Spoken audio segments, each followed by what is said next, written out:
I think you were Margaret at some point.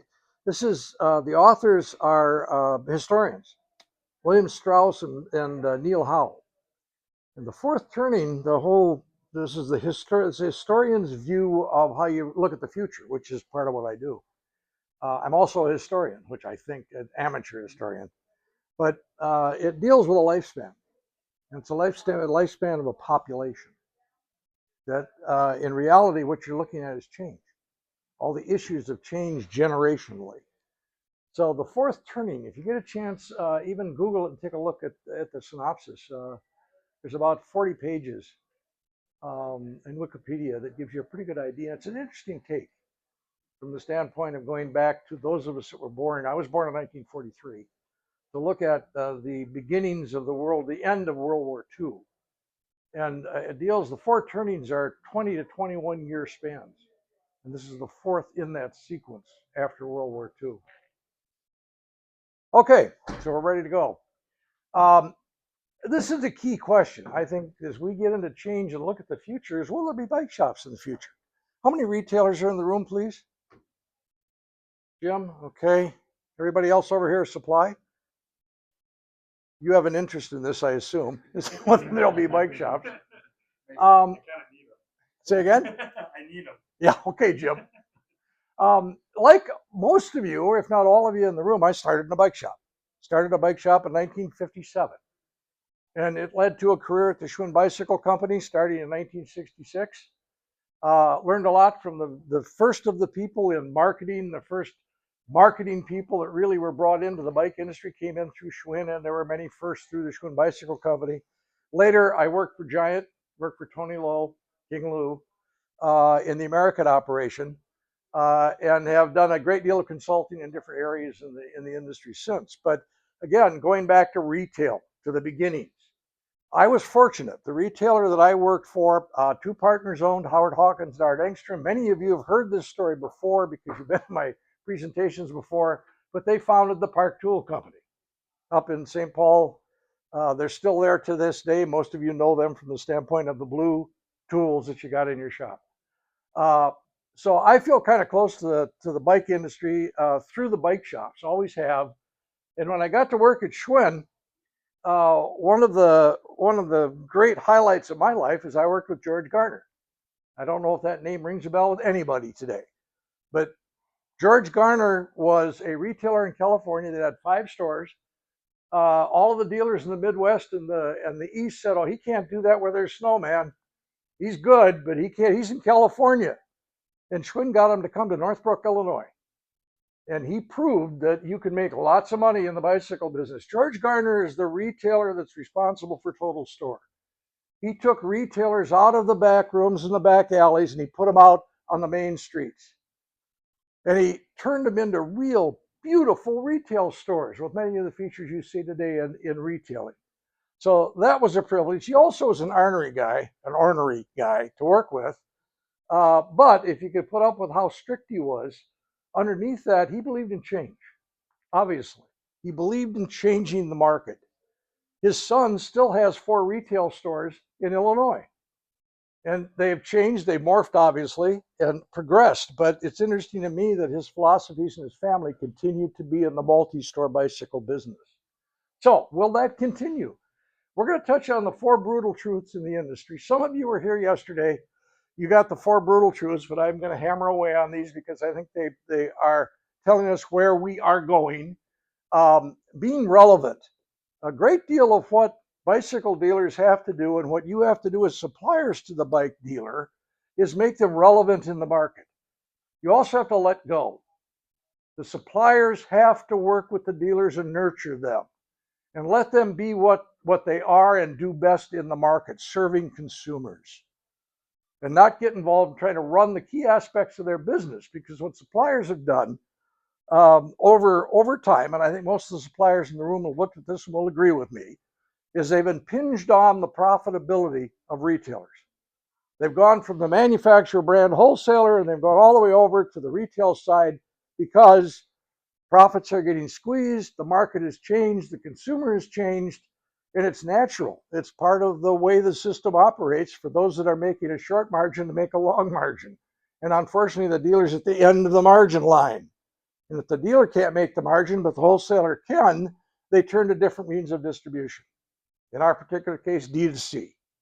So there, I think, is a reclocking of all that in how we adjust to the changes. It's about trust. Bill mentioned this in his presentation. You've seen this throughout the first 2 days of what we've been doing here. It's about trust. Who do you trust? Who does the consumer trust? But more importantly, who does the retailer trust? And then from the standpoint of this collective community, who do we all trust? How do we deal with how we move forward? You heard this from the chairman of the NBDA this morning.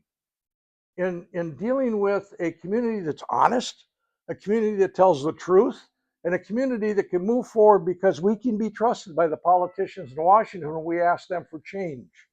Right now, they've got a great deal of difficulty trusting us. Not because we've given away a lot of money, because we don't have that. They just, at this point, don't know who we are and don't care where we are. So the trust is an issue. We're going to look a little bit at the fact that bike shops fill a consumer need. Now, I don't know how many of you have, in the course of the first 2 days of this conference, have looked at how that fits in. But specialty bike retailers fill a need in the market. They fill a need for trust on the consumer's part. They fill the need for what? Pure and simple, service. The ability to give service to a product. Because we are involved in selling a mechanical product, as simple as it is, or as complex as an e-bike is, to a consumer, and that consumer has a need. Those that think they can fix them themselves don't last long, do they? They end up coming to a dealer to get it fixed. In some cases with electric bikes, they've got to be very careful because they can screw it up to a fairly well. So the issue here is taking all of this and boiling it down to, will we be able to put that together and work together in order to answer the question of whether there will be bike shops in the future? Now, these are the 4 brutal truths that we've got to I believe, intertwine through all our presentations. I will point out to you that there's a typo here, which I didn't pick up till this morning while I was reading through the pieces. Margaret probably found it already, and I'm not going to tell you where it is. The Section 301 punitive tariffs. Anybody familiar with those? Doesn't matter. This whole tariff process started back in 2017, 2018. And the 301s, or punitive tariffs, are assessed against China by our government. They stayed through the second rounding. In other words, it was a Trump 1.0 tariff that was kept by the Biden administration that exists today. It's 25% ad valorem that's added into the mix. It hasn't gone away. But when they were imposed back in 2017, we literally, in the case of the bicycle business, were left unprotected. They were allowed to go in. We didn't protest properly. In my opinion, we didn't lobby properly. No, at this point, disrespect to the folks that were doing it. It just didn't happen properly. And we got no care and we got no support, and that's lasted through today. We've got to change that. We cannot live with this current tariff situation. End of story. I'm not going to get into that detail.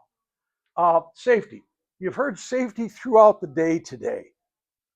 We've got a major safety platform that we started with in the 90s. We took it into the year 2000. The industry made it a couple of decisions, and we've walked away from a solid safety platform. I mean, across the board. We should have never, ever in this industry had a problem with lithium-ion batteries with e-bikes. We should not have had that problem. That problem exists because you guys, dealers, I guess dealers are on this side of the room. The dealers were not educated. Neither were the wholesalers, quite frankly. And we need to take a real good look at what is the totality of safety. Now, that came up today in the conversations, particularly Bob Markovicius, and I think he did a great job of trying to get a conversation going. But we need to be universally safe across the board, including in your shops. For the bike shop dealers, OSHA. And not only electric bicycles, but all of how we deal with safety in the environment. More importantly, the consumer, because we got a situation today where a lot of consumers will not ride bikes because they don't think it's safe. And I used yesterday asked the question, how many of you have been doored? Now, I'm an old guy. I survived it, but I've been doored a couple of times. And part of that is that somebody hasn't thought through the safety requirements on the road. We need to do that, pure and simple. Regulation is going to drive us nuts. We've got a situation now, and I won't go into all the detail, but we no longer are going to be able to get federal mandates, which we need very badly. This industry needs, but is not going to get, federal requirements, mandated safety requirements for e-bikes or bicycles, not at least in the next 3.5 years. My solution to that is relatively simple. I think we have to stand up, starting with the dealer community, and make sure that we are developing industry standards, voluntary industry standards, and then enforcing them.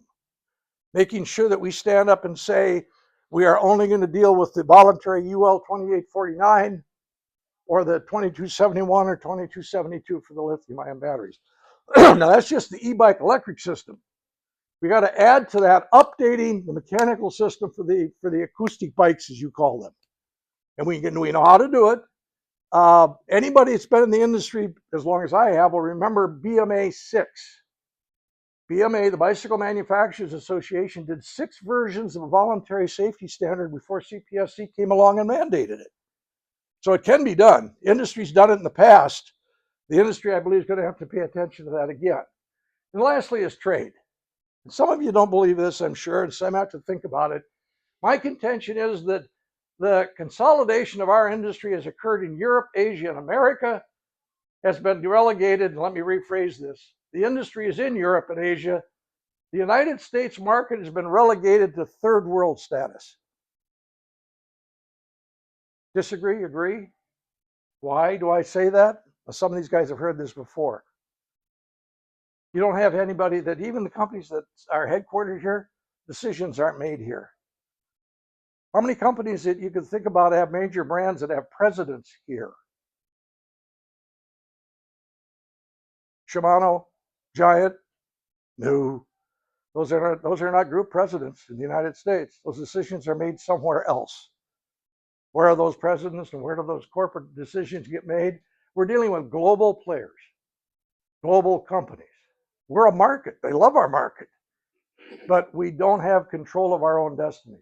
Dealers can have control of their destiny. They can have a strong National Bicycle Dealers Association. And I tell you what, you have a strong National Bicycle Dealers Association, you'll find out how quick the rest of the industry needs you. Being relevant. The Phillips rule, I brought this up yesterday. You guys that were here remember the Phillips rule? Harley Phillips is the former president of the NBDA. Some of you, I think a couple of guys, Jim may have known him. I certainly did, and I worked with him. Harley by the way, I could never convert him to become a Schwinn dealer, so that gives you an idea. Harley would not sign on for Schwinn. He was in Hutchinson, Kansas. I think he still is. I think he's still farming there. But Harley's rule was simple. Never, ever sell anything in your retail store below your cost of doing business. Now, take a look at the NBDA 2013 cost of doing business study. It was mentioned this morning in the presentations. And take a look carefully at what that is. And I'll show you a little later how you could figure that out within this report. But essentially, when this report was published, your cost of doing business was averaged out at 41%. If you were not selling product at 41% gross margin, you were not profitable. That year that this report came out, for the average dealer in the reporting environment, your net pre-tax was 4.1%. You could look at that any number of ways. It sucks. Now, the high profit stores were much better, but this sets the stage for the problem. Retailers have to be profitable in order to be in business. You are retailers. For the wholesalers, understand that. There's got to be a fair, equitable profit because they have to meet their cost of doing business just to stay in business. And they go in and out of business. It's up to us as an industry to decide exactly how we're going to deal with that relationship. Now, one of the ways that we feel it can be done is negotiate everything. For a retailer, don't sign a contract. Do not enter into a relationship of any type in the business going forward. This may change in the future. But for now, and to get through what's going on now, negotiate everything. There was a retailer in the room yesterday when I brought this up that said, well, and she used Giant as a specific brand, that there were things they objected to as a dealer in a small market, negotiated it, and Giant said, yeah, let's change it. I don't know if they'll do it again, but their name was brought up as a brand. I've heard of other brands doing that. Dealers have been afraid or reluctant to negotiate. Don't. Don't sign any agreement. And for the brands, when you get pushback, take a look at the clauses, and maybe you should change the agreements if you're using agreements. My litmus test is for arbitration to be the means by which you settle disputes, not litigating against each other. That is not in the dealer's favor. But if you go for binding arbitration, that's fair and equitable in every place in the world. And then you can decide whether you want to write in the contract to make that a favorable place for the dealer or for the distributor or for the brand. But I think binding arbitration is the litmus test. The circular economy, being relevant right now in our market, in this business, with this turmoil, is for retailers to embrace the circular economy. You guys know what that is? That's, well, and looking at James Moore, who gave a brilliant presentation on stage yesterday about the circular economy. It's used bikes, used product.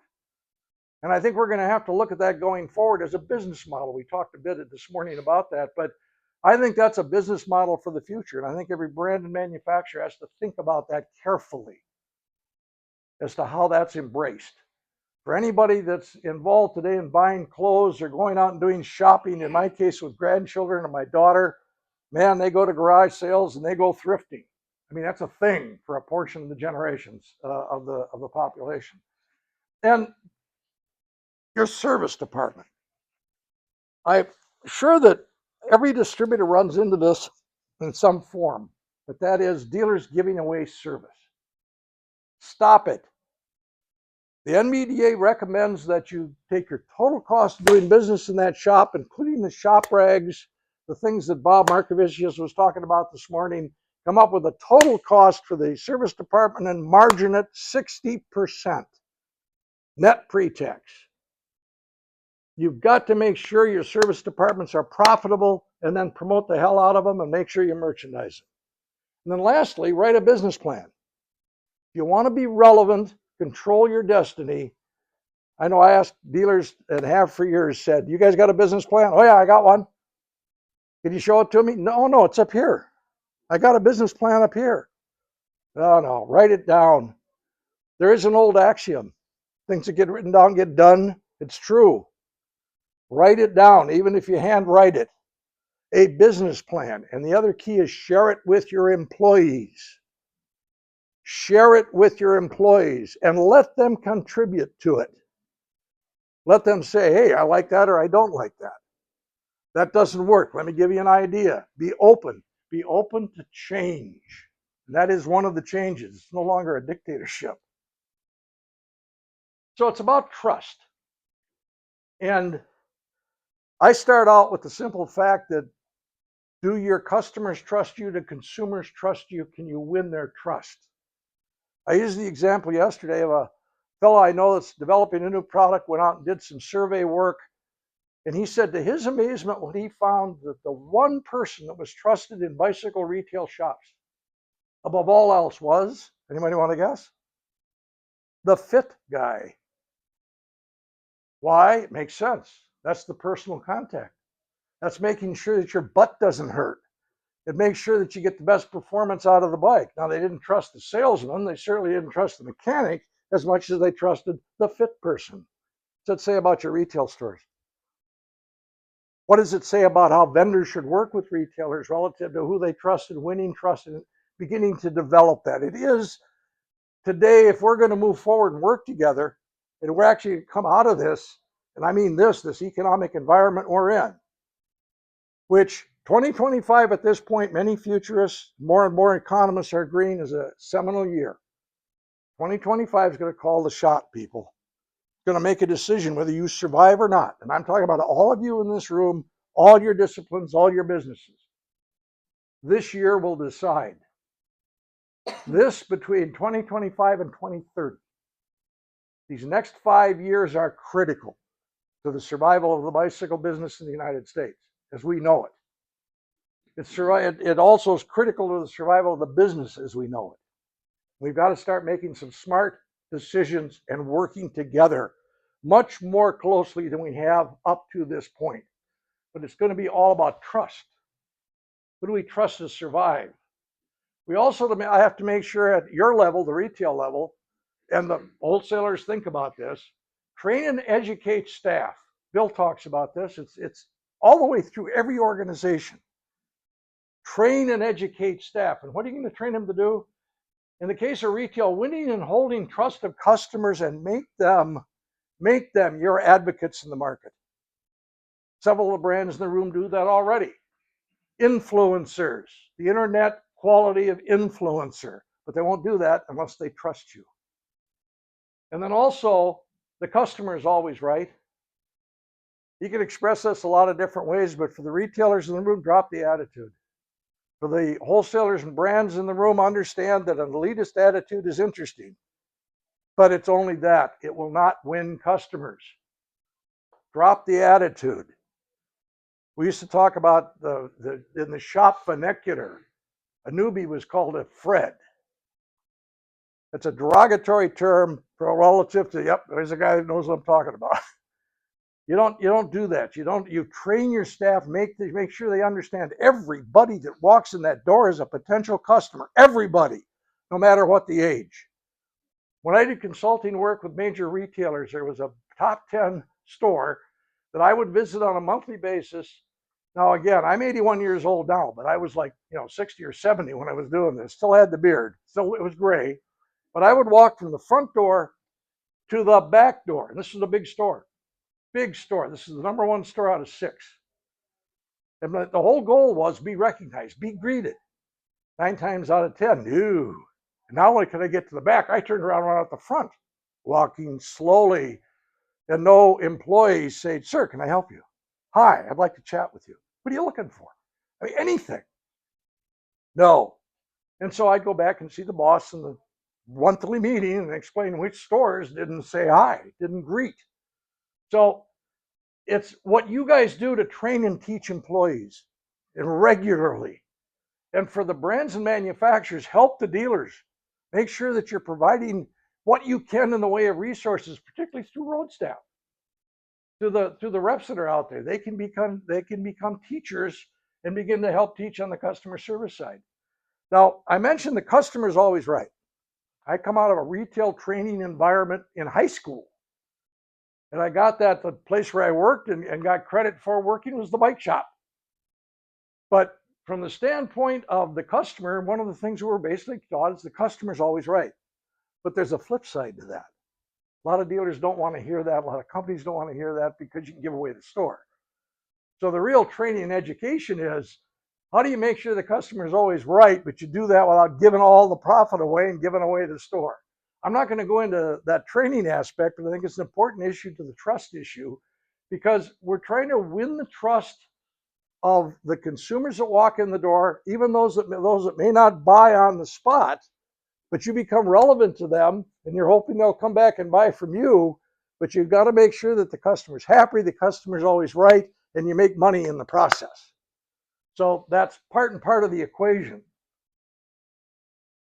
By the way, if you got questions or something you want to blurt out, please go ahead. I mentioned filling the need, and the need is in the service department. And this is a case where the service departments on the part of retail have to be merchandised. Sell the hell out of them, but make them look good. That was one of Garner's big deals with Total Store. He's the one that invented the idea of the see-over workbench. But he also was smart enough to know that these two mechanics had to work all the time, and this was the guy that was going to talk to the consumers and keep them happy while they were hanging around the shop. So there's a flow to it. There's a balance to it. There's a way you make money in doing it. Again, you make the customer happy and don't give away the store in the process. Professionalized service.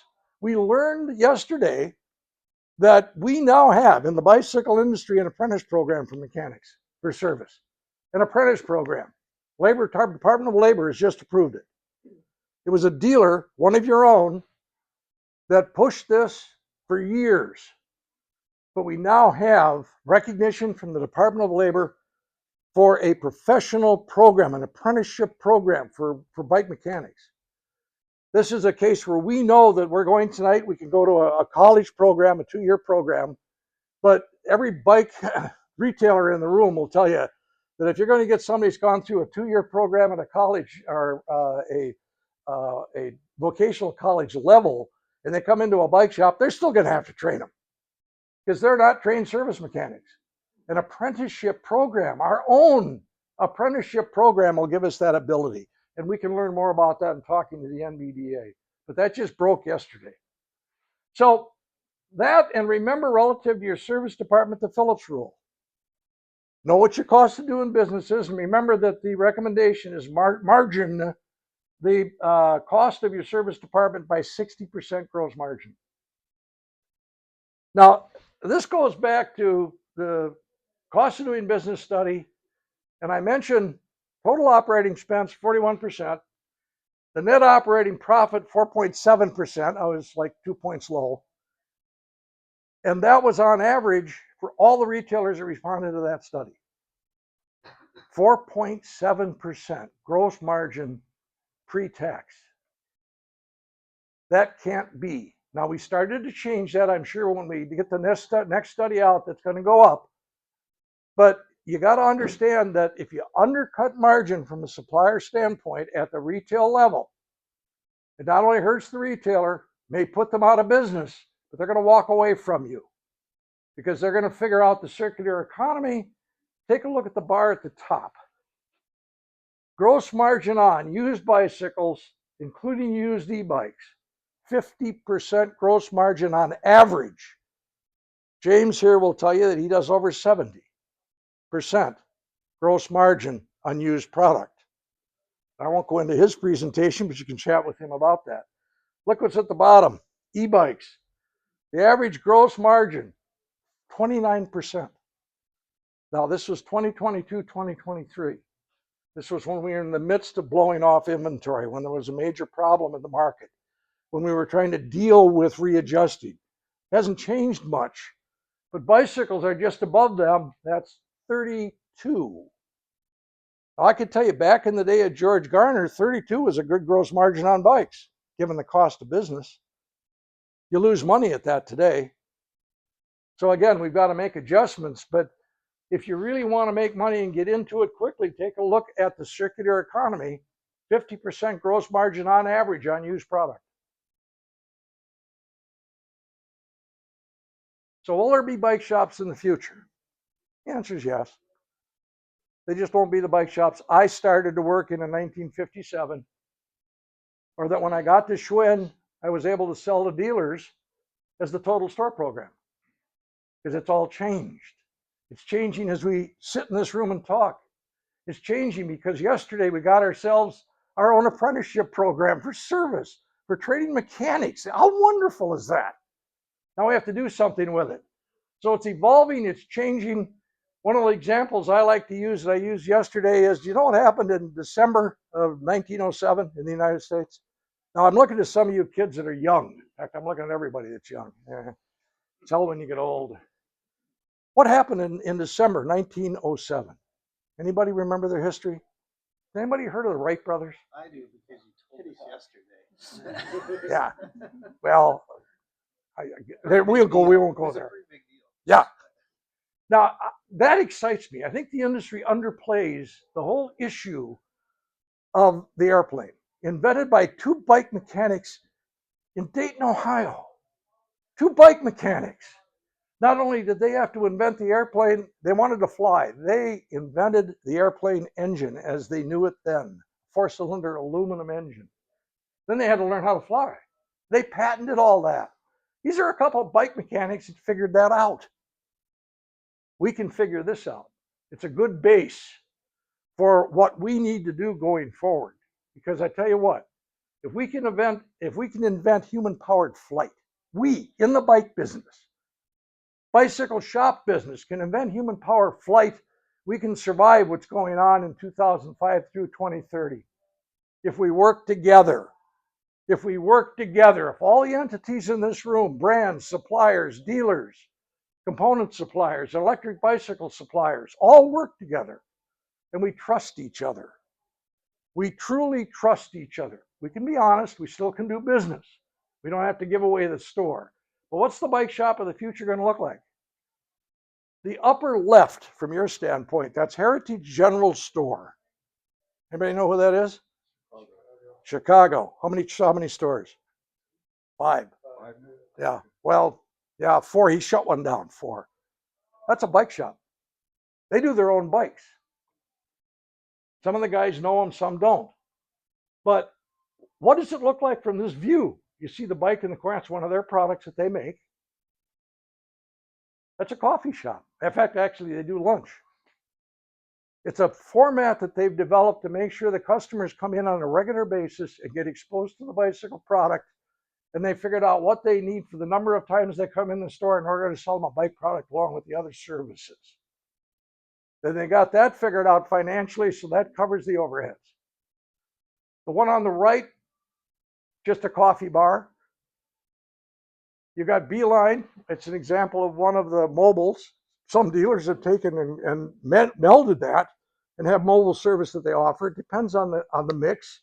Depends on how much you're willing to change. But I can tell you, back when I got in the bike business, the idea of a mobile service center that also will sell new bicycles was just not thought of. But then neither was the airplane. Change. The whole theme here is that, yeah, there'll be bike shops, but they won't be the same bike shops that we know today.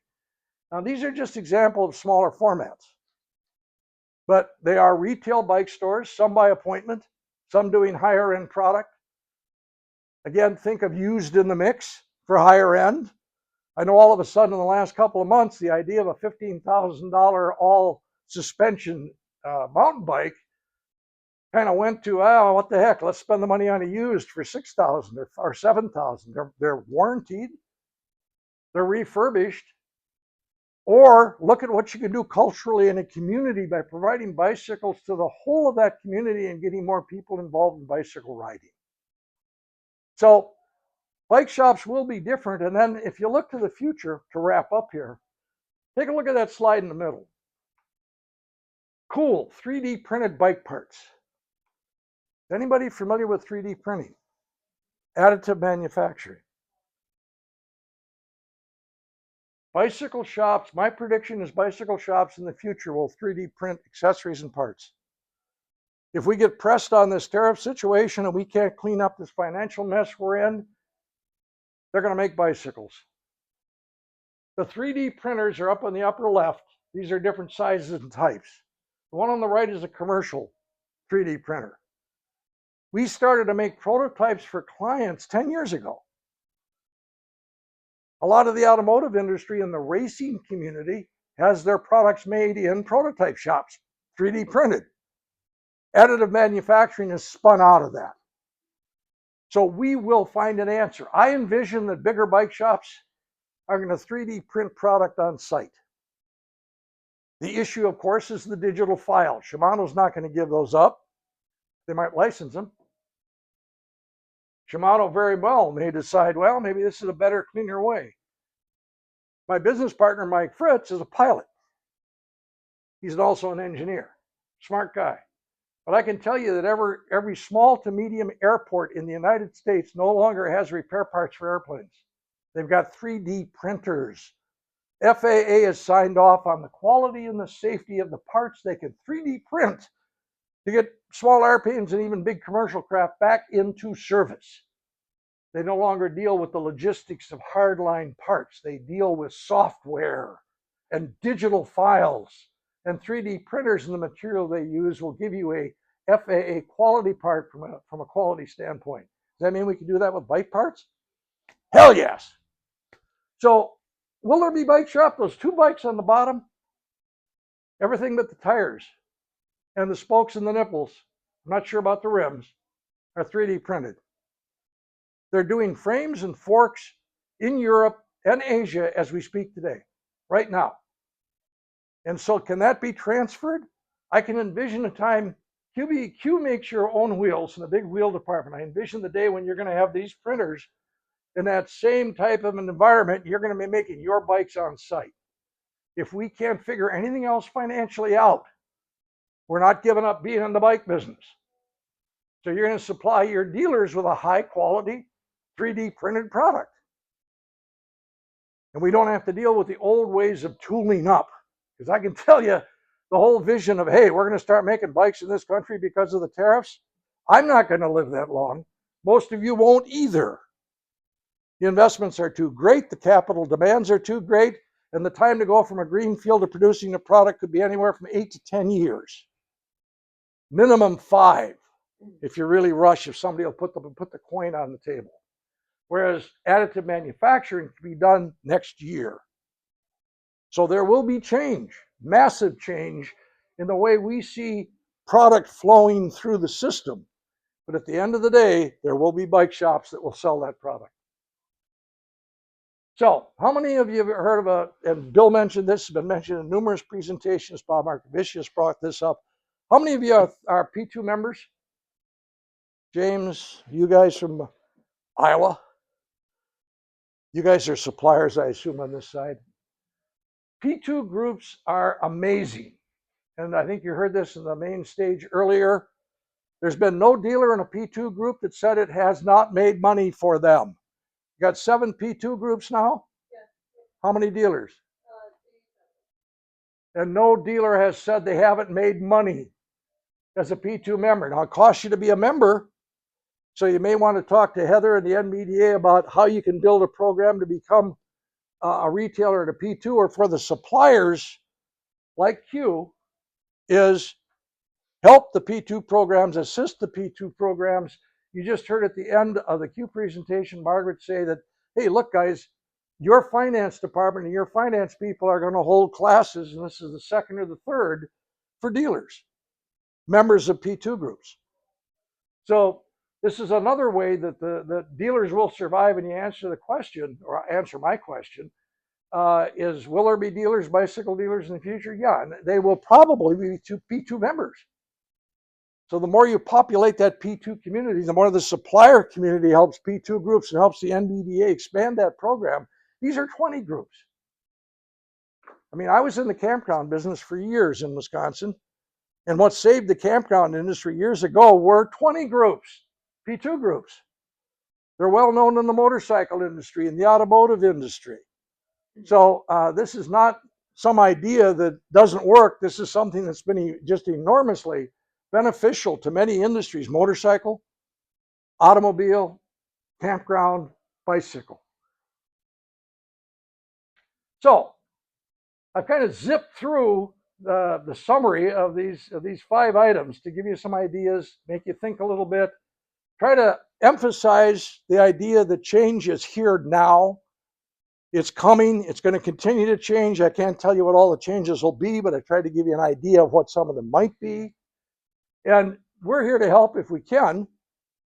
If you feel like giving us a call, send us an email, scan that QR code. Be more than happy to see what we can do to be of assistance or provide information. Not the least of which is we put out a monthly newsletter that some of the folks read, actually.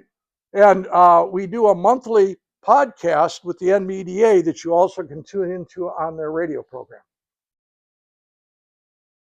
So, any questions? Yes, sir. I've got one. It's a big mess, but we used to sell a ton of Burley trailers. Yes, sir. We don't stock Burley trailers. Okay. Burley trailers are sold on Amazon. Uh-huh. I think their number one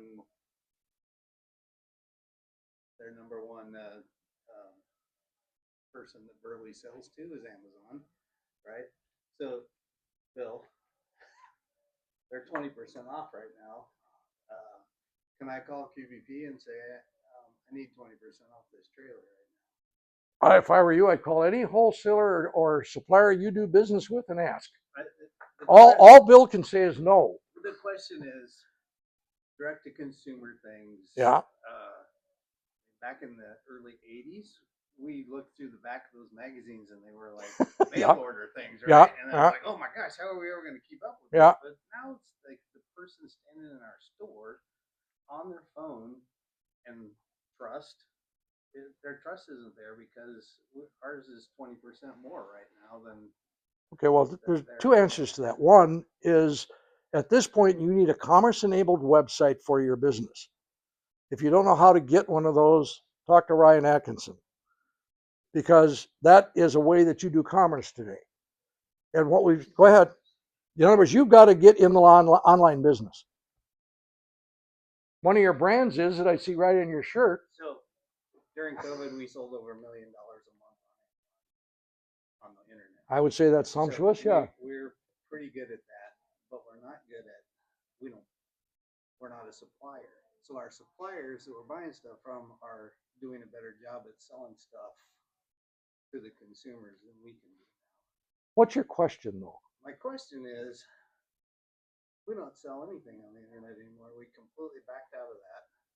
But how do we deal with the prices? This today, it's different Friday, it's different Monday. Well, I would again. I'm not in your direct to shoes. consumer. Bill or Margaret may have a better answer, but here's what I would say. Look at those categories, and if you cannot compete in those categories, and there's others that can sustain the business, get out of the category. Don't try to meet You can't price. just completely get out of all categories unless our categories use bikes, right? Well, right now. that may be Which the we do future. well with That may wholesale. be the future for you. Start with the Phillips rule. And if it means that you're going to have to sell circular economy product, then do that. Because the aim here is for your business, which is how many generations? It's just me. Well, yeah, but So, behind you is another I mean, generation. Yeah. Okay, so you got It at will least, be multi. okay, you want that to survive. And if you can't do it and make money, a fair, equitable margin based on the way you're doing business now, if you can't come up with a way of doing that constantly with Bill and Margaret at Q, then there is a way that I know that they can't, those online people are not going to give you that kind of competition. And that is a business plan based on the circular economy to survive. I think my bigger question is, a supplier is a supplier, and they import stuff into our country nowadays. And why are they the seller also? Good question. Why are they the seller? I mean, I'll isn't give that you what my we're supposed answer to be doing? because the retail side of the business allowed them to. You didn't stand up as a community soon enough to say, I will not sign those contracts. It gives you control over me as a retailer and my retail prices because you're selling at MSRPs. You didn't stand up and take a look at what the NBDA provided in a contract negotiating tool that you can buy today that the NBDA had a good lawyer put together, because I know the guy that did it. He's not with us anymore. Unfortunately, he's passed. But the guide to authorized dealer agreements that's on the NBDA website is still good today. It's quite frankly, I hate to say this, but the dealers let it happen. Now, you weren't counseled, you weren't given the information at a point where you said, well, we shouldn't do that. But I don't think you can blame wholesale for what retail allowed to occur. And at this particular point, the fact that they were able to come in and undercut pricing, not all of them, some of them came in, is an indication of they think they can go in and take over your profitability. So here's the battle, is the wholesalers want to be what survives. And the question is, do the retailers want to survive? And they're going to have to. They're going to have to fight back and create that ability to make profit. And if you're being undercut by the suppliers, do not do business with them. Don't give them the nourishment they need. Bill, I don't know if you have any comment on that or you want to stay out of this. I think they're kind of in the same boat that we are. Well, yeah, except I think they've adapted the change better. Well, actually, Kyle's not too far off. I mean, we're not radically different there. What I would say is Amazon is a hornet's nest to begin with. So I will make some comments, and it does not evenly apply to every scenario that is out there. Amazon is a platform, through which you can sell. The challenge that is there is you can sell through retailers on Amazon, as you well know, and basically adhere to most of all the same policies that any brick and mortar store has, and it generally works quite well.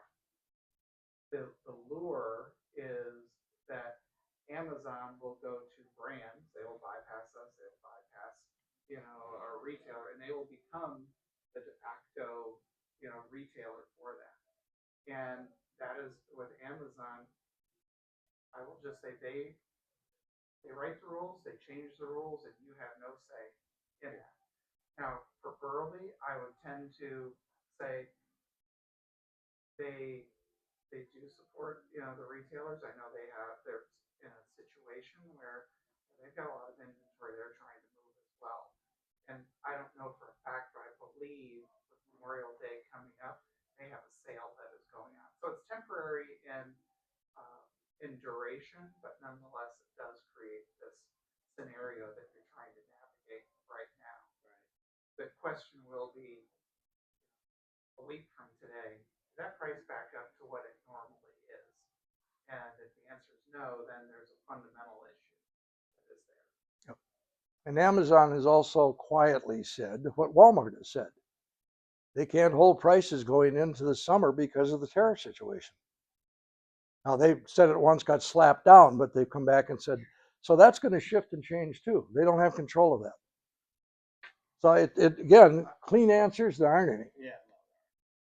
But there are answers. And as I said, if you have to get rid of everything you can't make money on, don't sell it and sell what you can make money on. What does that do with the circle of retail? No, you survived. Yeah. Keep in mind that in the 2 days that I've done presentations, I try to make it abundantly clear. And yesterday I was blunter about it. But we're at a seminal year.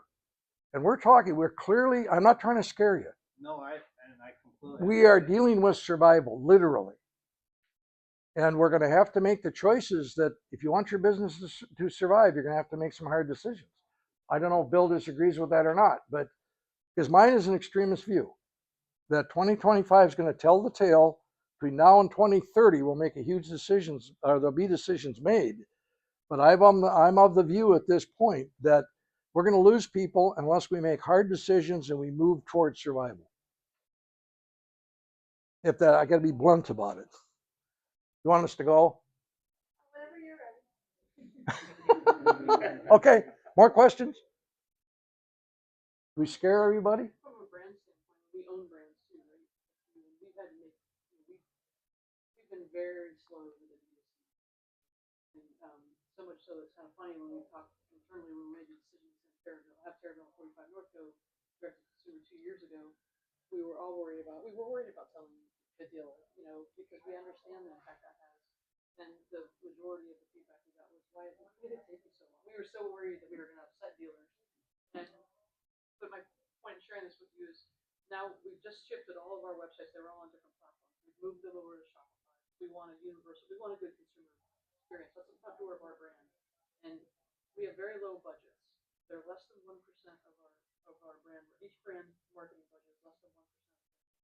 I'd like to see more like 5%. And we're just not there right now because of the conditions in the marketplace. So one of the things that I had asked is, what if we put P&A for our bike brands on sale, not bikes, but P&A, and then if we are successful, can we take the revenue, a portion of the revenue, because we get good margins on our own brand stuff that for consumer, and put that back into the marketing budget as a way to generate money.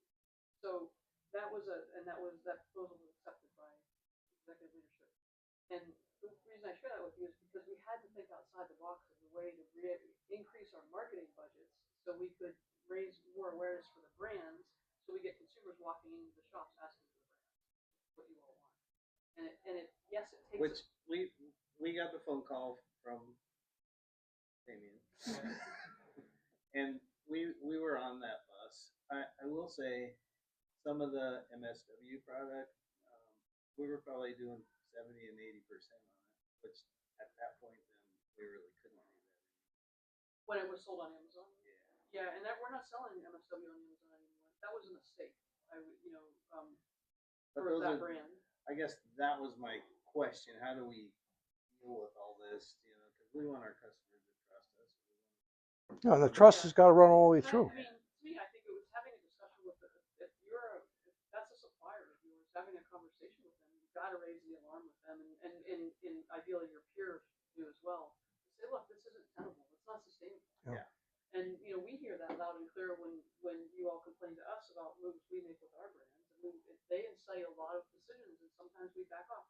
We do not sell MSW on Amazon, and we won't moving forward for a lot of reasons. It was not a good decision. Well, and when we say negotiate everything, we're also saying don't be kind and nice to suppliers anymore. Work with them till you find the ones that'll work with you. I mean, times have changed.